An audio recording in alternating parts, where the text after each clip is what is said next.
আসর জুড়ে দাপট দেখিয়ে আসা নিউজিল্যান্ড ফাইনালে পাত্তাই পেল না ভারতের সামনে। এমন শোচনীয় পরাজয়ের পেছনে রয়েছে 3 কারণ।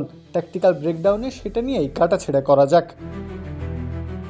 1 নম্বর, টসে জিতে ফিল্ডিং নেওয়ার সিদ্ধান্তই ছিল নিউজিল্যান্ডের সবচেয়ে বড় ভুল। একে তো ফাইনাল ম্যাচ, তার উপর পিওর ব্যাটিং উইকেট।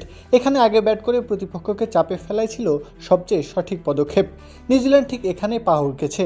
তারা না পারলেও প্রতিপক্ষ ঠিকই সেই সুযোগ কাজে লাগিয়ে ম্যাচ বাগিয়ে নিয়েছে।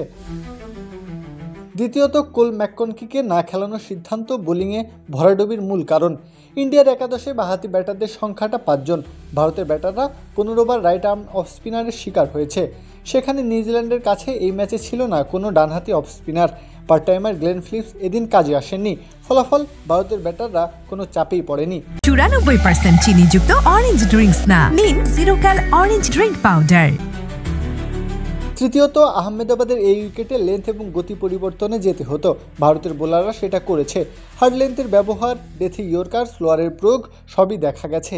এক্ষেত্রে নিউজিল্যান্ড মোটা দাগে ব্যর্থ।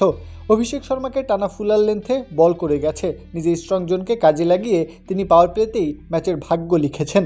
শুধু তাই নয়, প্রথম 2 ওভারে ভারতকে 12 রান করতে দিয়েছিল নিউজিল্যান্ড। এরপরেই প্রেসার ধরে রাখতে পারেনি। চতুর্থ এবং পঞ্চম ওভারে 7 ওয়াইডের সঙ্গে বাউন্ডারি হজম করেছে 6টা। ওখানেই খেলা ঘুরে গেছে।